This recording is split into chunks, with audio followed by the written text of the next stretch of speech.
Hello everyone, कैसे हो आप सभी। तो आज दिन की शुरुआत भगवान जी से कर लीजिए, भगवान जी से प्रार्थना कीजिए। एक्चुअली मुझे रात को बड़ा बुरा सपना आया कि मेरी ना किडनी की बीमारी मुझे भी हो गई है और मैं कुछ महीनों में डायलिसिस पे जाने वाली हूँ। तो बस इस तरीके के पता नहीं क्यों सुबह सुबह अजीब अजीब से डरने वाले सपने आ रहे थे। तो सुबह उठते ही मैंने भगवान जी के सामने हाथ जोड़े और अपने घर के लिए खुशियाँ मांगी कि घर में सब अच्छा से रहे। और चलो मैं आपको अपने घर का व्यू दिखाती हूँ, बाहर से मेरा घर कैसा दिखता है।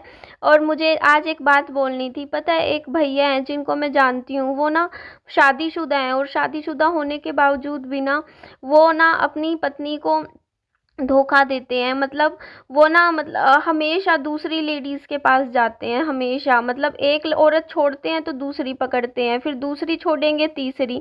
आज तक मतलब हमेशा मतलब ऐसे बिहेव करते हैं जैसे बैचलर हो, जैसे उनकी मतलब शादी ना हो रखी हो और बड़े बड़े बच्चे हैं। तो मेरे को ना और मतलब इतना प्राउडली दिखाते हैं ना कि हाँ भाई, मतलब मैंने नई नई गर्लफ्रेंड बनाई ऐसे वैसे। तो मुझे तो पता है ये बातें सुनने में सच बताऊं अच्छा भी नहीं लगता, क्योंकि मेरी सोच ना इस बारे में कुछ और है। तो चलो मैं आज आपको ना अपनी सोच बताती हूँ।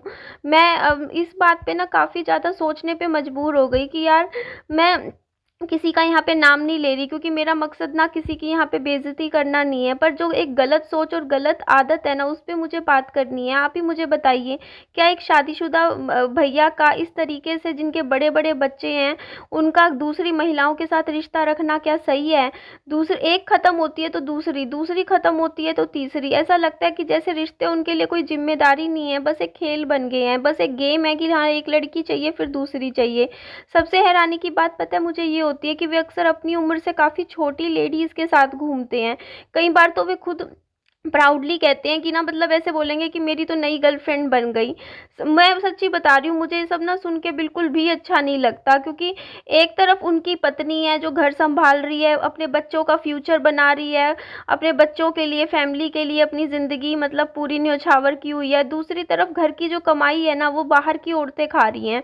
और मुझे सबसे ज़्यादा दुख उनकी ना वाइफ के लिए होता है। सोचिए, जिस इंसान के साथ उन्होंने पूरी ज़िंदगी बिताने का सपना देखा, वही बार बार आपका भरोसा तोड़े, आपका ट्रस्ट तोड़े और दूसरी औरतों के पास जाए, तो उस लेडीज़ की क्या हालत होती होगी। और सबसे चलो, अगर कोई इंसान सिर्फ हस्बैंड हो ना तब भी बात समझ में आता है, बट वो एक फादर भी हैं।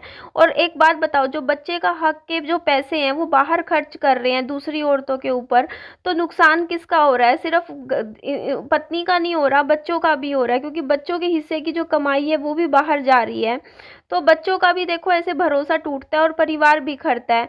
और एक बात बोलूँ, मैं उन महिलाओं से कहना चाहूँगी जो ये जानते हुए भी कि वो शादीशुदा आदमी है, उसके बावजूद उसके साथ रिश्ता रखती हैं, उनका परिवार है। किसी का ना पता है बसा बसाया घर कभी तोड़ना नहीं चाहिए। आप लोगों को कभी कोई सच्ची खुशी नहीं मिलेगी किसी का घर उजाड़ के। अगर आप किसी के परिवार के बीच में आएंगे ना, तो जो आज आप किसी के साथ कर रहे हो ना, आज आप किसी का घर तोड़ रहे हो ना, तो कल को आपका घर भी टूटेगा। क्योंकि जो दर्द आप किसी को आज दे रहे हो ना, तो वो दर्द एक दिन आपको भी लौट के ज़रूर आएगा। तब आपको समझ में आएगा कि आप कितना गलत कर रहे हो। मैं ये नहीं कहती कि हर रिश्ते की गलती सिर्फ एक ही इंसान होती है। एक मतलब आप लोग एक चीज़ बताइए मुझे, अगर कोई इंसान बार बार अलग अलग रिश्तों में जाता है, बार बार औरतें बदलता है, आज एक लड़की, आज आधी उम्र की लड़की के साथ घूम रहा है, तो वो औरतें भी क्यों उस आदमी के पीछे पड़ रही हैं। सिर्फ पैसे के लिए ही तो पड़ रही हैं। और अपने लाइफ पार्टनर से झूठ बोलना, और क्या ये शान की बात होती है, क्या ये प्राउड की बात होती है। मैं मानती हूँ आजकल कुछ लोग होते हैं जिनको ना मतलब बहुत प्राउड होता है कि हाँ भाई मेरी नई गर्लफ्रेंड बन गई, लेकिन कभी आपने कभी सोचा है कि उनके बच्चों को कैसा फील होता होगा। बच्चे अपने माता पिता से ही सीखते हैं। और एक बात बताओ, जब बच्चे देखेंगे कि मेरा फादर ना अपनी मतलब माँ के साथ धोखा दे रहा है और दूसरी औरतों के साथ घूम रहा है, तो फिर देखो कल को बच्चे भी कल को वही चीज़ें सीखेंगे। वो भी कभी भी ना लॉयल नहीं हो पाएंगे अपनी ज़िंदगी में अपने बच्चों के अपनी वाइफ और बच्चों के साथ। इसीलिए मैं कहना चाहती हूँ कि देखो, जो शादीशुदा आदमी है ना उनको अपना सिर्फ परिवार संभालना चाहिए और अपने बच्चों के फ्यूचर की चिंता करनी चाहिए। ठीक है, तुम लोग कुछ समय की खुशी तुम्हें मिल जाती होगी बाहर की औरतों के साथ घूम के, लेकिन तुम जिंदगी भर की कमाई हुई इज्जत अपनी खराब कर रहे हो, परिवार में अपना भरोसा तोड़ रहे हो, तो इससे तुम्हें क्या मिल रहा है। तो मैं तो यही कहूंगी कि किसी की ना मजबूरी या भावनाओं का फायदा उठाना नहीं चाहिए, और अपने ना लाइफ पार्टनर को ना कभी भी धोखा नहीं देना चाहिए, उसे अपनी उपलब्धि नहीं समझना चाहिए कि हाँ भाई लाइफ पार्टनर मिल गया है तो वो फॉर गारंटीड है, वो तो कहीं जाने नहीं वाला। तो ये चीज़ बहुत ही ज़्यादा गलत है, और मैं सच बताऊँ मेरे को तो ये बात ना मतलब बहुत ही ज़्यादा दुख होता है सोच के कि ऐसा मतलब क्यों कर रहे हैं लोग, ऐसा क्यों करते हैं। और मैं कहती हूँ कि देखो एक औरत ना मजबूर हो जाती है, अगर आदमी ना इस तरीके का मिल जाए ना तो सोचती है कि यार तलाक लेके अलग हो, लेकिन औरत ना वहाँ पे भी मजबूर होती है, वो तलाक भी नहीं दे सकती, और इसी चीज़ का आदमी फ़ायदा उठाता है। क्योंकि कहते हैं ना कि एक औरत ना हर जगह से फंस जाती है, अब वो जाए कहाँ, ना तो पति को छोड़ सकती क्योंकि देखो वो बच्चों को पालेगी या पैसा कमाएगी, घर कैसे चलाएगी, ना उसका कोई ठिकाना। तो बस वही एक मुसीबत हो जाती है एक औरत की ज़िंदगी में, जहाँ बच्चों की जिम्मेदारियाँ हो जाती है और पति बाहर अय्याशी करते हैं। तो यहाँ पे देख लीजिए आप लोग, मैंने रोटियां बनाई और आज मेरी रोटियां गोल बन गई, और कैसे गोल बनी है वो तो आप लोग देख ही सकते हो, बट मैंने अच्छी बनाई, बढ़िया रोटी बनाई मैंने, कैसे भी बनाई हो मैंने बनाई गोल रोटी बढ़िया। और ये देखो यहाँ पे ये विहान की ड्राइंग बुक आप लोगों को मैं दिखा रही थी, क्योंकि आप लोगों के ना मुझे बार बार कॉमेंट्स आ रहे थे कि निधि आप ना हाँ, मेरे को हमें ना विहान की ड्राइंग बुक्स भी दिखाया करो जो वो कलर्स भरता रहता है। तो ये वाली ड्राइंग बुक ना मैंने मीशो से मंगवाई थी, और ये 250 रुपये की है, और इसमें 350 मतलब कलरिंग्स हैं। अब मेरे को तो ये सही लगी, बिल्कुल बहुत बढ़िया लगी। शायद मेरे को ना मैंने 2 खरीदी थी तो शायद मुझे 450 रुपये की 2 मिली थी ऐसे बुक्स, क्योंकि इनमें ना जैसे विहान का ना बहुत ही बढ़िया ना मतलब टाइम भी बीत जाता है, जैसे बच्चा है वो इसमें लगा रहता है देखो ड्राइंग बुक में, और कलरिंग भी करता रहता है, तो एक अच्छी हैबिट है। और ये मतलब मीशो पे ली थी मैंने, और मैंने कई जगह ढूंढी, वहाँ पतली पतली सी मिलती है ड्राइंग बुक, बिल्कुल ही 5-6 पन्ने की। हाँ आपने भी देखी होंगी ना और जगह से, बट ये अच्छी लगी, रेट भी मतलब ठीक है, इतना ज़्यादा नहीं है, मतलब क्वालिटी के हिसाब से सही है कि इतनी मोटी किताब मिल रही है, 1 साल चल जाएगी बच्चों की, तो आप ले सकते हो। उसके बाद ये देखो, ये रात को सोने की मेरी तैयारी चल रही थी, और रात को सोने से पहले ना मैं बालों में कह रही हूँ सॉरी, बेड जरूर झाड़ती हूँ, क्योंकि बेड झाड़ने के बाद ही जैसे थोड़ा सा बैठने का हो जाता है ना अच्छे से सोने के लिए, बिस्तरा झाड़ती हूँ, और हल्का सा कमरे में झाड़ू भी लगाती हूँ एक बार मैं सोने से पहले कमरे में, और रात को अगर मन करता है तो पोछा भी लगा देती हूँ, क्योंकि मुझे ना साफ सुथरी जगह पे सोना पसंद है। तो अगर मेरे को कई बार कई लोग होते हैं ना, जैसे मान लो कि फर्श पे कुछ भी पड़ा हो, रात सोचते हैं कि सुबह साफ कर देंगे रात को सो जाएंगे, मुझे तो नींद ही नहीं आती। मैं बताऊं मेरा नेचर ऐसा है कि मेरे को ना अगर कमरा जिस कमरे में मेरे को सोना है ना और वो कमरा फैला हुआ है ना, तो मुझे नींद नहीं आती, मुझे तो घबराहट होती है, और जब तक मैं उस चीज़ को ठीक नहीं कर लूँगी मुझे नींद आएगी भी नहीं।